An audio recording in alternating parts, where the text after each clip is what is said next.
Well, hello everyone, and welcome to this week's edition of Car on the Hauler, my post-race show, post Talladega Super Speedway.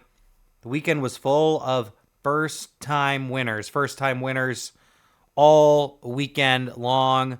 Of course, we didn't have the Craftsman Truck Series this past weekend, but we did have the O'Reilly Auto Parts Series and the NASCAR Cup Series this past weekend, and we'll talk about both of those series and what I thought about the races and a couple of storylines from each of those races here in a moment.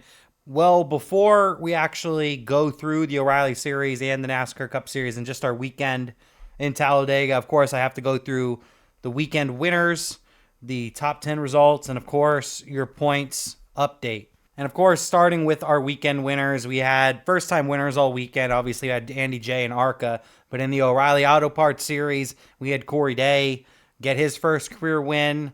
A great moment for him. I bet for Kyle Larson. Freaking Jason Kelsey was there as well.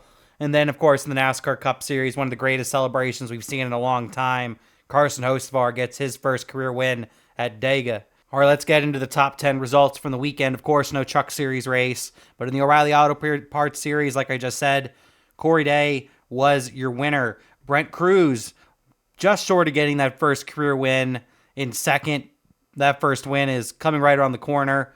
Sheldon Creed in third. Initially, he was second, but then they reviewed the tape when the caution came out, and they ended up giving Sheldon Creed third. So another fantastic finish from Sheldon Creed. You have Sammy Smith getting fourth. Jeremy Clements with a fantastic run, ran really well all race long. He ends up coming home with the top five and fifth. You have Dean Thompson, who started off the season pretty well, but the last couple weeks hasn't looked quite as good. He ends up coming home sixth. You have Jesse Love in seventh, who was the dominant car the whole entire race, I would say. Brandon Jones with another decent finish getting eighth. Parker Retzlaff, who's been getting a top 10 pretty much every single week. And then, of course, last week getting caught up in that incident with Carson Quaffle when Carson Quaffle went flipping over. Ended up not getting, obviously Parker Retzlaff got a bad finish last week, and he gets back into the top 10 this week with the ninth place finish. We have Austin Green rounding out the top 10, so that's really cool to see Austin Green out there with the top 10. Of course, the son of former Busch Series champion David Green. And then we'll look over at the NASCAR Cup Series. We have Carson Hocevar getting his first win over there. Chris Buescher was competing for this win in the last stage, looking for his first win on the season, but gets a second place finish. Alex Bowman with his first great finish all year, especially after being out for a couple weeks. That has to feel good for Bowman. Chase Elliott continues his good season in fourth place. Zane Smith with a much needed great run in fifth.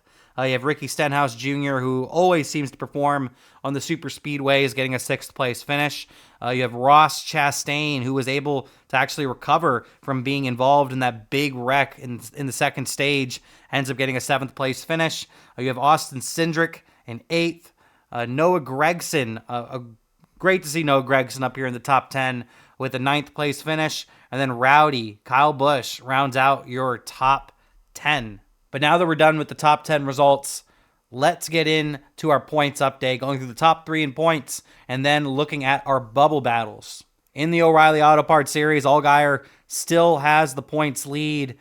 Second in points is Sheldon Creed, 105 points back, and then Jesse Love, 141 points back of Allgaier. And then we'll look over at the bubble battle, where Taylor Gray currently ninth in points, 242 points back of Allgaier. We have Parker Retzlaff 10th in points, 252 back. William Sawalich, 264 back in 11th. And then on the cut line at the moment, we have Raja Karuth, who is 276 points back of Justin Allgaier. And Raja Karuth is only 14 points ahead of 13th place Ryan Sieg. And then 14th in points, we have Sam Mayer, 27 points outside of the playoffs or the chase. And then we'll look over at the NASCAR Cup Series. Tyler Reddick still has a very commanding points lead over there as well. 110-point advantage over Denny Hamlin. Ryan Blaney, third in points, 140 points back. And then we look back at the bubble battle. 13th in points, we have Ryan Preece, 215 points back of Reddick. We have Daniel Suarez, who continues to have a fantastic season. 14th in points, 249 points back. Joey Logano, 250 points back of Reddick. And then, of course, on the bubble, on the cut line for the chase, we have Austin Cindric, 258 points back of Reddick. And Austin Cindric is only 4 points above 17th place Chase Briscoe. And then 18th, we have Ross Chastain, 21 points outside of the chase. But I do want to talk about a series that we don't really necessarily talk about all that much usually here on my channel. I'll talk about little things here and there. But let's talk a little bit about the ARCA Menard series, because I feel like we had two very cool and awesome stories this past week. And obviously one of them is going to be Cleetus. But I do want to give Andy Jankowiak his flowers. Andy J, his flowers. He's been around for a number of years at this point. His dad was a part of some of the lower divisions, but not necessarily a big star in NASCAR by any means. He doesn't really come from a lot of money. He's older than even I am. Some of you know that I'm 30. And he's older than even I am. I want to say he's like 40 at this point, something like that. He's been around for a while, and from what I can tell, he's just really out here for the love of the game. He just loves racing. He loves being out there racing in the ARCA Menard series, and he finally got his first win. A great finish, by the way. What a fantastic finish coming down to the start-finish line. An awesome finish. Overall, a pretty good race as well. I know Isabella Robusto really wanted to get her first win. Didn't quite work out for her. And I know her first win is coming very soon. But a very exciting finish, I would say. And Andy J, very emotional, very happy about his win. It was just overall a fantastic moment. I do want to note that I hate the way the crowd reacted to this. If you were in that crowd when Andy J won that race and you were booing him, fuck your mother. Like, that was just ridiculous. It reminded me a lot of when Brandon Brown won his first Xfinity Series race. Obviously, they weren't booing him, but it took away, they didn't care about him winning. And it was the same deal here. They didn't care about him winning. A wonderful moment. It's not like Andy J's a bad guy. I would understand if he spun Cleetus out to win the race. Like if he came off turn 4 and he spun out Cleetus, won the race, I could maybe understand it a little bit. But they were racing to the line for the win, and Andy J beat Cleetus to the line, and he was purely booed because he beat Cleetus. Let's not do that, people. Let's not start booing people just because they beat your favorite driver or your favorite person. In Cleetus's case, I wasn't a big fan of that. That really kind of pissed me off. It really kind of irked me. So I definitely wanted to get on here and congratulate Andy J, because he's been a big part. He's been a staple in that ARCA Menard series for a number of years now. He always seems to be at least somewhat competitive, even though he doesn't have, like I said, a lot of money. He doesn't have the best equipment. He doesn't have the best resources, but yet he figures it out, race in and race out, and usually runs top 10, sometimes just outside the top 5, sometimes just inside the top 5, depending on who he's competing with. And for him to get that win, it was an awesome moment for him. Awesome moment, I bet, for his family, I bet, as well. A long time coming. So really happy for Andy J. But let me know your thoughts in the comments. How did you feel about Andy J getting his first career win in the ARCA Menard series at Daiga? And let's get to the big story of that ARCA Menard series race, I'd say, for most people. And that was Cleetus McFarland, a.k.a. Garrett Mitchell, getting P2, second place. Just short, almost a photo finish right there, a close finish to the line. Came off turns 3 and 4 on the final lap, battling for the lead. Looked like he had a shot at the win. He was making contact on the bottom, and that's what kind of gave Andy J the opportunity. Overall, him making contact, I don't know if that necessarily cost him the victory or not. With Gus Dean, I don't know if that necessarily cost him the race per se. I don't know if it really had any effect on it. I'm not sure. I want to hear your opinions on that. Do you think that impeded Cleetus' ability to win the race? I think if anything, it probably helped him to probably. Well, actually, like I said, I don't know. I'm really kind of going back and forth right now in my head about it just now. I really don't know. I really don't know if that cost him the win or it helped him even a little bit. I'm not sure. It definitely set Andy J up with a better opportunity. But then if he doesn't do that, maybe Gus Dean easily wins the race. I'm not exactly sure. But Cleetus was doing everything he could to win that race. Came just short. I feel like he's going to win an ARCA Menard Series race at some point, whether it's at a super speedway or even potentially a regular speedway if he just keeps on doing what he's doing, and that's practicing, trying to get better. That's one of the reasons why I was overall okay with him signing with RCR, because that gives him the ability to get into the sim and get some real practice time, and also that gives him the ability to get mentored. I don't believe some of these guys will mentor him per se, but at least see them in action. Like I don't think Kyle Busch is going to go out of his way to mentor Cleetus, but he could at least watch Rowdy in the sim and watch how Rowdy handles himself, and that could be a big teaching point just in itself. You got both the Dillon brothers, Austin and Ty Dillon. Ty Dillon seems like he's been a great help to him. Austin Hill and Jesse Love. Him and Jesse Love seem like they're have a budding friendship right there, which is I find really cool. That him and Jesse Love seem to be really getting along and really hitting it off.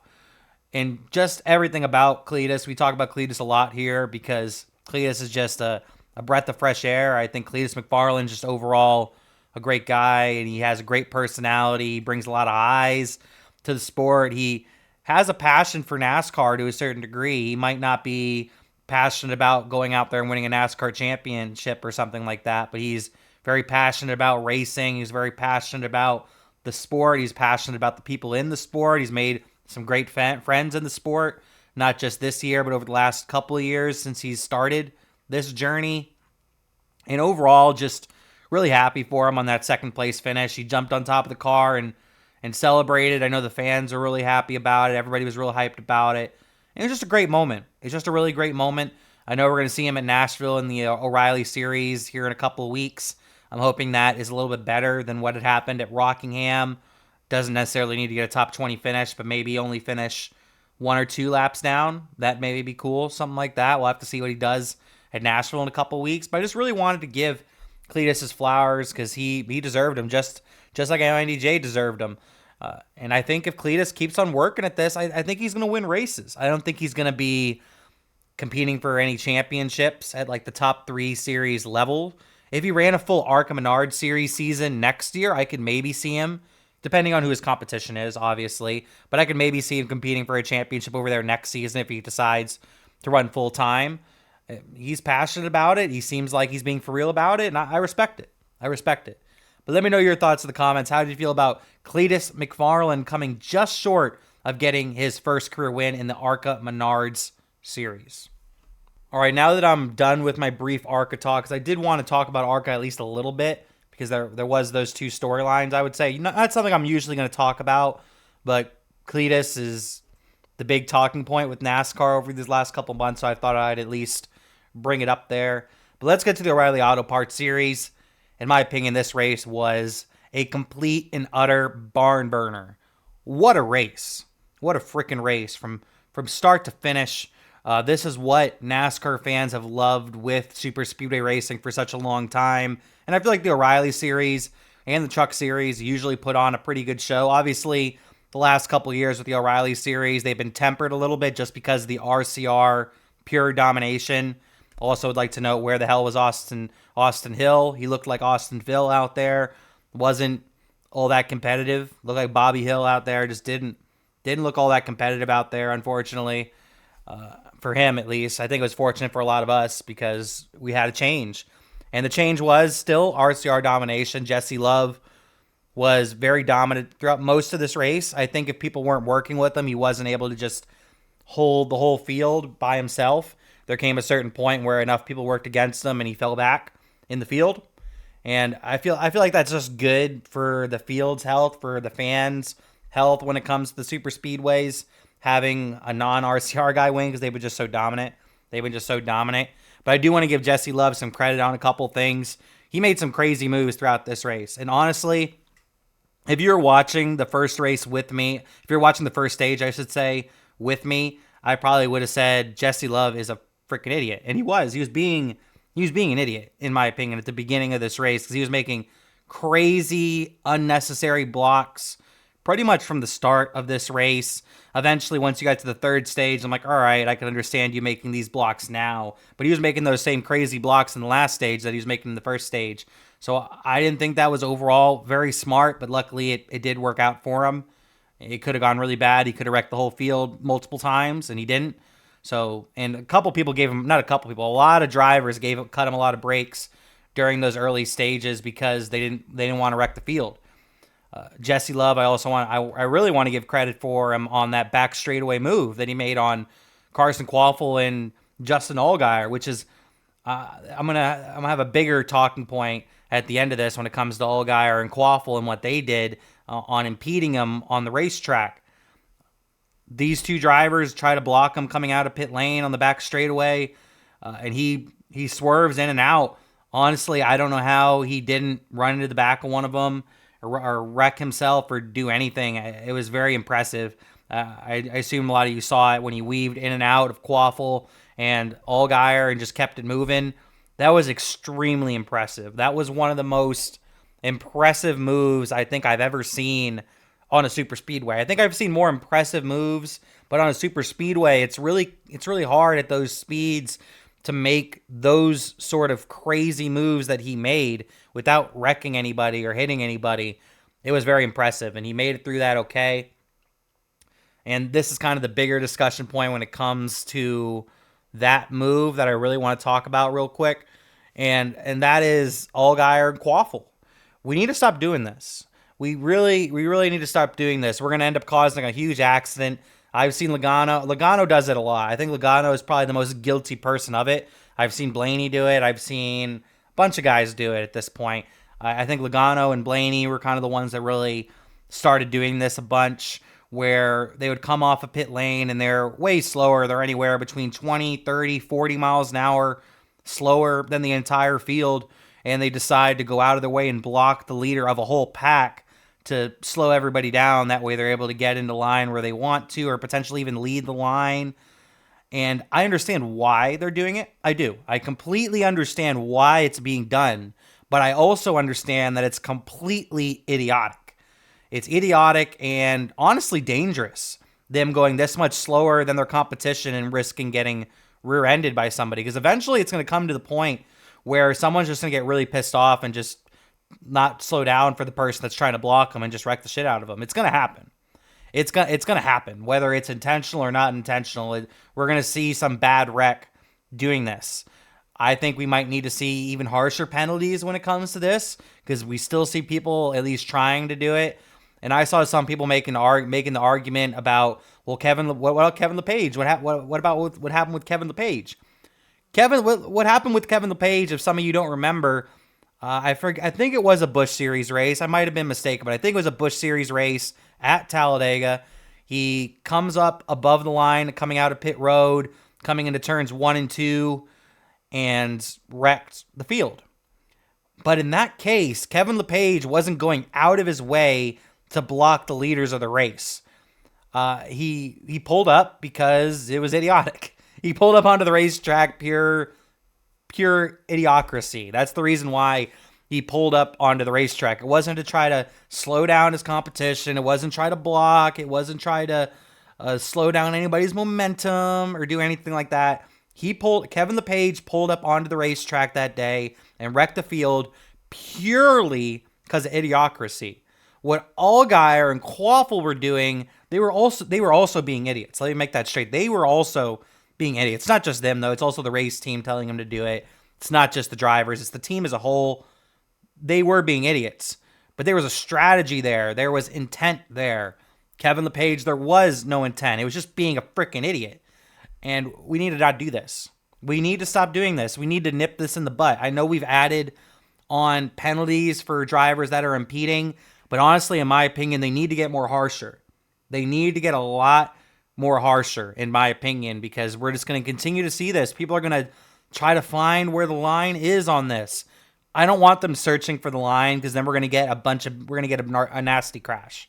So I don't want them searching for where this black and white line is from NASCAR. I think they need to increase the penalty.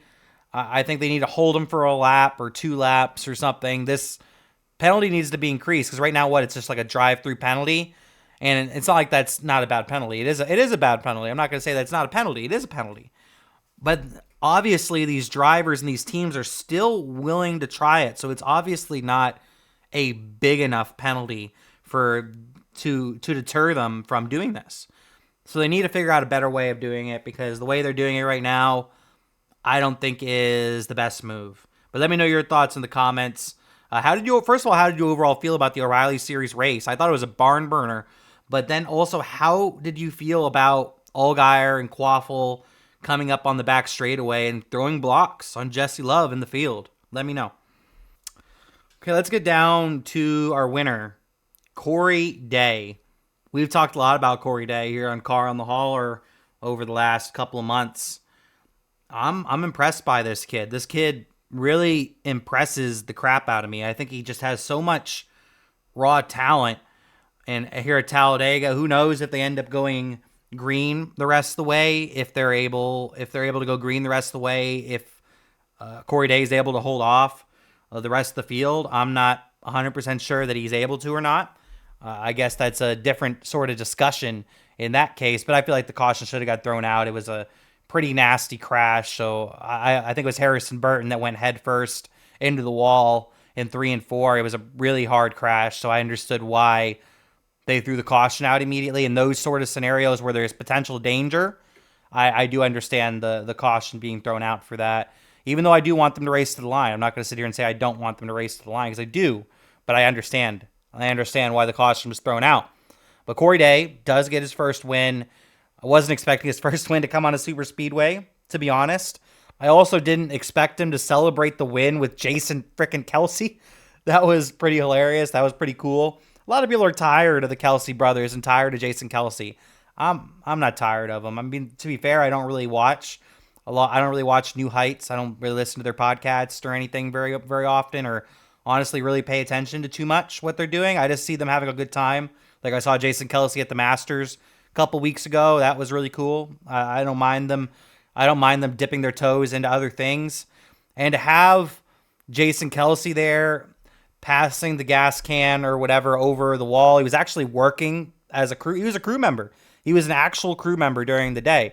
Did he get paid for it? I would assume he didn't really get paid for it. I would assume they just gave him an offer. Hey, you want to help with our pit crew? I think Jason Kelsey's doing like a show right now or something where he's trying different sports or something like that. I think that's what he's doing, because I think that's why we saw him at the Masters a couple weeks ago. I think he's trying kind of what Shaq versus, kind of a similar thing to what Shaq was doing a couple years ago. I don't know that for sure. That's just what it kind of seems like to me. It seems like Jason Kelsey's making some sort of show or some sort of a bunch of social media content or something like that. I'm not exactly sure why he was there, but I was happy he was there, and they got him the full getup. He had the full Hendrick Motorsports getup. He had Kelsey on the back like he was a regular pit crew member. They didn't make him seem special per se. And if I didn't know who Jason Kelsey was, I would have been like, yeah, that's just another pit crew member, because he was doing what he needed to do, and he looked the part for sure. And for him to win in his first ever race, he went to victory lane. Jason Kelsey went to victory lane. That's awesome. But let's get off of Jason Kelsey now and get back to Corey Day. I'm just really happy for Corey Day. He has such a bright future in our sport. I feel like he's he's part of this next generation of just fantastic Cup Series drivers. Because I do believe Corey Day is going to get in the Cup Series sooner or later. My prediction, and I made it earlier on Hit the Pace Car on the Pace Car Boys YouTube channel, on the show we do every week over there with Corey and Tyler. And I'm going to double down on it here. Corey Day, in my opinion, is going to race the 48 car for Hendrick Motorsports next year. That's my prediction. He's going to be driving the 48 car for Hendrick Motorsports next season, because he's just racing his ass off. He clearly has so much raw talent and raw potential. He has all the talent in the world. Like I said, he's part of this next generation of drivers. Like we have Carson Hocevar, we have Connor Zilic, we have Corey Heim, Brent Cruz, I would probably include in this, and Corey Day is showing that he could be one of those guys as well. Maybe we get Raja Caruth in there and a couple other drivers and have this new generation of NASCAR superstars. And Corey Day has all the potential in the world. And to see him celebrate in victory lane, to see how everybody reacted after he won, having Kyle Larson come down to victory lane, even do an interview, I thought that was pretty cool, because Kyle Larson isn't technically the car owner, isn't technically the owner of that car, that 17 car that Corey Day is driving. But it reminds, I've said this a couple of times, it's pretty much the blueprint it's pretty much the exact blueprint of what we saw many years ago when Hendrick Motorsports and Jeff Gordon introduced us to a little-known driver out of California named Jimmy Johnson. That's what this reminds me of with Corey Day. But playing the role of Jeff Gordon is now Kyle Larson, and playing the role of Jimmy Johnson is now Corey Day. And it's awesome to see. It's awesome to see.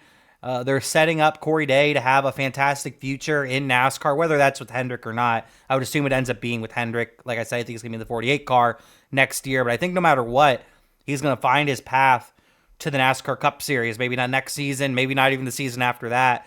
But this kid has an extremely bright future. And for him to get this first win at a track like Talladega, I think that's such an awesome track to get your first win at. Dega, mainly because of the way the fans are there and how much history is at Talladega. Like, I would love to get my first win at Talladega. I'd maybe get fired that the next day because they would get the videos of me partying in the infield that night. I'd probably get fired the next day, but at least I won a race at Dega. You know, that's probably what would happen with me personally. And I would hope that these guys are out partying on the Talladega Boulevard at least a little bit, staying out of camera sights. That's one thing I don't like about nowadays. Because back in the day, if we saw these guys win on the weekend before everybody had a cell phone, they'd probably be out in the infield partying with everybody afterwards because they ain't going to really get in trouble. It's just hearsay, you know? But nowadays, with everybody having a camera on their phone, they probably didn't really even, I mean, they celebrated, but they didn't, like, party. Like, I would want to party hard at Talladega after winning your first race. That's awesome. So, real happy for Corey Day getting his first win. But let me know your thoughts in the comments. How do you feel about Corey Day getting win numero uno? All right, let's start talking about the main event, the NASCAR Cup Series, the Jack Links 500 at Dega. Let's talk about this race. I'll talk about the big one here in a moment. And, of course, I'll talk about our race winner, Carson Hocevar. But I really want to talk about the race as a whole and how I felt about this race because it's been no secret we haven't had very good racing at super speedways in the next gen era of car. We haven't seen a lot of great racing, unfortunately. And today, I would say, not today because I'm recording this on Tuesday, but on Sunday, I should say, overall, I would say it was a step in the right direction. I wouldn't go as far to say that it was a great race, per se. I would say it was probably one of the best, if not the best race we've seen at a super speedway in this generation of car, the next gen era, the Gen 7, whatever you want to call it. I feel like it is probably the best race we've seen at a super speedway in this generation of car. But that honestly doesn't say jack. That doesn't say anything because we've seen really bad racing in this car at the super speedways, at the short tracks, at the road courses. We've seen it. We've definitely seen it. But I would say it was better, and that was because of the stages. And I've talked about the stages a little bit. I'm not all for it. I think it's silly that we're doing this, and we just kind of front loaded the race when it came to laps. We front loaded the first part of the race, and we kind of just sacrificed the whole first stage. I would say there was moments where it got a little crazy with different strategies and people jumping on a line, trying to find partners to pit with and work with. And there was a little bit of confusion out there just because it's a new way that they were racing this race. So it took them a little bit to really calm things down. But other than that, we saw a lot of fuel saving in the first stage because it was an almost 100 lap stage. So we kind of sacrificed that first stage. That's why we saw someone like Chad Fincham, and congratulations to Chad Fincham and that whole entire race team, Carl Long. They've been around a long time, and to see them out there leading laps, I thought was really cool. But the only reason we had that situation was because everybody was going 50 or 60% throttle, and Chad Fincham and the 66 team decided, let's go to the front and lead some laps, give the sponsors something to talk about. So I personally thought that was a really good move on their part because they know they're not going to compete for the win, but to get their opportunity to get out front and get their sponsors on TV, and I think that really helped. I don't think that's going to pay off the whole year or something, but that's really going to help them in the long run when it comes to money and sponsorship. And it was just cool to see a guy like Chad Fincham lead a couple laps because he's been around for so long. Have Carl Long's car lead a couple laps. That was because he's been around for so long as well. He's been long-term owner in this series for a long time. And even though he's gone through some shit, he's gone through a lot of shit as a team owner in NASCAR. But besides that, overall, I think the first stage was just kind of sacrificed.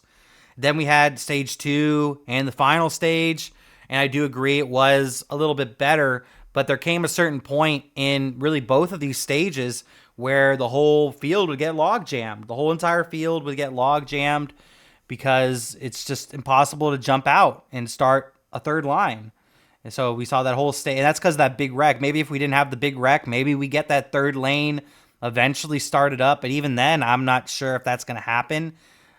So we ended up throughout stages 2 and the final stage, we saw 2-wide racing. So we saw side-by-side racing, but we didn't see any passing. We didn't see anybody pass anybody. The whole last stage, one lane was led by Buescher and one lane was led by Hocevar. Pretty much the entire last stage, no one was able to make any passes because doing the slingshot engage like from Talladega Nights, that is impossible with this car. That's not a thing. It's not a thing. It's not going to be a thing with this car, with the way the bumper, how big the bumper is, with the spoiler, with all that stuff. It's not possible. It's not possible with this generation of car to do a slingshot sort of move. And if you want to try to start a third line, like back in the last generation of car and the generation of car before that and this and that, any generation of car where we've seen drafting be a big thing at the super speedways, people are always a little bit wary about jumping out and starting that second line or starting that third line. Like drivers don't want to fall to the back, but they're already like weary about doing that and weird about pulling out a line. But now with this car, if you pull out a line and no one's working with you, it is a fucking parachute. You're going to the back. If everybody's driving 100%, you are going to the very back of the longest line. Like that's what you're doing. You're going to the back of the longest line if you jump out. So no one's jumping out. No one's trying to make any moves. The only way you're going to be able to make moves and do stuff like that is if you have 3, 4, 5, 6, 7 cars that are willing to jump out with you. 2 of you can't just jump out and pass a bunch of cars. That's just not a thing with this generation of car. You need to have that momentum. You need to have that power, and you just need to have more cars with you. So it's pretty much impossible to really do stuff like that. I knew in that last stage, unless we had a caution or something crazy happened, that most likely our winner was either going to be Chris Buescher or Carson Hocevar. And it ended up being Carson Hocevar, which I'm happy about. And I'll talk about Hocevar here in a second. But I don't know what we can do. I don't know what we could do to make super speedway racing better. I really think, I think maybe, I personally think it's taking away the stage yellows would be the only way that we could maybe get the super speedway racing a little bit better without completely changing the car or doing something drastic. And this is probably the best with what we got. We're doing the best with what we got. I felt like on Sunday we did the best with what we got. It just is what it is. I have heard the suggestions of lowering the horsepower, making the spoilers even smaller, even potentially removing the spoiler altogether, which could potentially make these cars just go airborne way more easier. So I don't know what the solution is here. Because if that's the solution, well, if that ends up being the solution, what I just said, lowering the horsepower and removing the spoilers, and that makes the racing better, well, then we're sacrificing safety. And I don't want to sacrifice safety. So it's like, I don't know what to do. I really don't think we're going to have the entertaining Cup series. Obviously, the O'Reilly series was a barn burner. The Truck series tends to put on a good show. Even ARCA at points tends to be pretty entertaining at the super speedways. If you have enough good cars on the racetrack, you're able to make something happen there. But in the Cup series, I don't see great super speedway racing for the next 5 to 10 years. I just don't see it. I personally would rather see the old super speedway racing compared to what we're having now. And I'm talking about the old. I'm talking about like the 80s and the 90s where it would be all about strategy. The cars would be extremely ill handling. Sometimes you'd get big gaps. It almost felt like you were racing a speedway with all the gaps. It wasn't just big packs. It wasn't pack racing. I would even prefer that over what we're having right now, personally. I don't know if everybody would agree with me. What I would the number one, I want the pack racing personally. That's what number one thing I want is like the early 2000s, early 2010s pack racing, the Gen 4. I want the Gen 4 car out there. The Gen 4 car put on the best racing at a super speedway, in my opinion. And I would love to see something. I kicked the mic. I would like to see something along those lines. I just don't see it coming. I don't see it coming down the track. I don't see it happening. But let me know your thoughts in the comments. How did you overall feel about the Talladega Cup Series race? You think the stages helped? I think they helped a little bit, but I don't think there's really much more they could do to really help. But let me know your thoughts in the comments. We already talked about a downer of a topic, so I guess we'll talk about another downer of a topic. Then a huge upper with Hocevar winning, but I first got to talk about the big wreck that we had in this race. One of the biggest wrecks I've ever seen, if not the biggest. I don't think it was the biggest. I probably have seen something bigger at Daytona or Talladega at some point, but either way, huge wreck. We saw a huge wreck. In the second stage of this race, we saw a huge wreck taking out a bunch of great race cars. And honestly, this just happens every time. I'm not going to talk too much about this, but this is something we see every time when we go to Talladega or Daytona. It's not if the big one's coming. It's usually when. Every once in a while, I feel like every once in a blue moon, we don't have a big one. We have some sort of big wreck, but I'm talking about a big one where it's like 15, 20 plus cars. And this wreck was like 28, 29 cars, something like that. Just an insane wreck. It happened right at the front of the field. I don't know. I don't think there's one person that takes full blame on this wreck. I would say. I think it was kind of a group effort. I don't blame Bubba at all. Bubba was leading the middle line. He got a bad bump. I don't blame Bubba at all. He's probably one of the few people I wouldn't put any blame on. He just got wrecked flat out. I would probably put the blame on a mixture of Blaney and Chastain. Chastain wasn't even with Bubba Wallace's bumper, gave him a bad bump, turned him around, but he was also getting pushed pretty hard by Ryan Blaney right behind him. So I think those two probably take most of the blame with this. But just to have that many cars go out in this race, I think it overall just really, like I said before, I think it just really affected the race. I think it really affected what we could have had at the end of this race. Ultimately, I still think we probably would have just had two lines being a logjam. I don't think they would have ever gotten that third line started, even with the big one not happening and there being more cars out there. But maybe that changes the race. Maybe we have a more entertaining stage 2 and stage 3 if those cars don't get wrecked, because we took a lot of cars were out of this race, and even some of the cars that weren't out of this race had heavy damage, were many laps down, got repairs, came back onto the racetrack. It just sucks to see that many cars wreck out that early in the race. When it's the last lap or a couple laps to go, it's Daytona, you know. At the end of Daytona and Daytona, I'm kind of accustomed at this point. I'm seeing a huge wreck on like the last lap or a couple laps to go. Like, look at the O'Reilly Series race. They didn't wreck the whole race.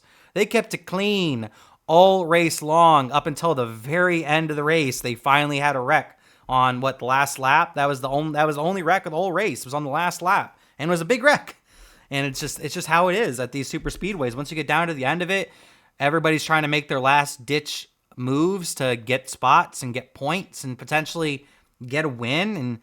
And some people don't have their brains screwed on all the way at the end of these races. And it makes sense. I'd probably do the same thing. If I want to go out there and get a top 10, shit, I'm going to push it. You know, it's just how the end of these super speedway races go. But to have that happen, halfway through the race? Well, past halfway because of how long stage 1 was. So it was past halfway when this happened. But still, just that many cars wrecked out of the field that early, that just sucks to see. And it was a really bad crash too. Luckily, everybody was okay. Ty Gibbs had a really hard crash after that as well, and luckily he was okay as well. I did hear some people worried about Christopher Bell. I would assume he's okay, just because we haven't really heard anything about it. We haven't heard anything negative or any sort of rumors that he might be hurt or something like that. So I think Christopher Bell is okay. I did see a couple people on social media concerned about Christopher Bell. So he might have some bruises or something like that, but I would assume he's okay, or he would have heard something by now. But that could change. That could change. I don't want to speak too far ahead of myself, I guess. But I guess that could change. I am recording this on Tuesday night, so I do feel like they would have said something by now. But it seems like everybody's okay. But let me know your thoughts in the comments. How did you feel about that big wreck? But let's talk about our winner. Let's talk about our race winner, Carson Hocevar. I'm not calling him by that dumbass nickname. The Hurricane is a bad nickname. I don't like it. You know what I find funny? That used to be Denny's nickname back in the day, too. Denny Hamlin's nickname used to be the Hurricane when he did local short track racing. I found that out a couple weeks ago, so I found that pretty funny that they have the same nickname. I don't like the nickname, so I'm not going to call him that. But Carson Hocevar, I like to call him the Intimidente. The Intimidente, Carson Hocevar, winning in the Intimidente paint scheme. That was awesome. Some of you heard me talk about Carson Hocevar. I really like the guy's personality. I think he has so much raw talent. I think he has all the potential in the world. And honestly, this win is overdue. He's came close to getting his first career win a couple of times now, and he finally gets it. He finally gets his first win, and it comes at maybe not. I think he probably would have rather have it happen at like a Michigan, or obviously like the Daytona 500 or something like that. Michigan is his home track, if some of you don't know. That's why he probably wanted to be at Michigan. But Dega is one of those one of the best tracks to get your first time win at, because of just the way the fans' energy is. And the fans' energy was at an all-time high at the end of that race. Carson Hocevar got his first win. We thought it was going to be a normal celebration. He was going to burn it down, be really hyped up as his first win. It was going to be probably an emotional interview. You know, those were the expectations. But to have that sort of celebration, a celebration that I don't think anybody in the Cup Series, except for maybe Austin Cindric, because of how tall he is, can actually pull it off. I think Carson might be the only driver in the Cup Series that's able to pull it off, and where he was able to sit on the window, plus be able to reach his foot to the gas and the brake. And he was able to sit on the window and turn towards the fans and was just waving at the fans from the car, looking the fans in the eye. One of the fans tried to throw him a beer. He tried to catch it. One thing I'm curious about, if he caught that beer and drank it while riding on the window, would he have gotten a DUI? That's a genuine question. I don't know. Either way, it was awesome. And that makes it his own, too. I like it when the driver has his own celebration, his own thing. I think that goes such a long way with the fans. I think it goes such a long way with the fans. It shows that we're not all cookie cutter, because I love these drivers that some of their celebrations might not be exactly their own, but at least they're special. Like Tony Stewart. Tony Stewart climbed the fence. I know he's not the one that created climbing the fence as your race win celebration. I am well aware of that. But in his own way, he kind of made it his own in NASCAR, which is very cool. We've seen Carl Edwards and Daniel Hemrick on occasion. We've seen them do their backflip. We've seen Ross Chastain smash a watermelon. We've seen Daniel Suarez destroy a piñata. We've seen Rowdy do the bow. You know, we've seen everybody got their own sort of celebration. Alan Kwiatkowski obviously has the Polish victory lap.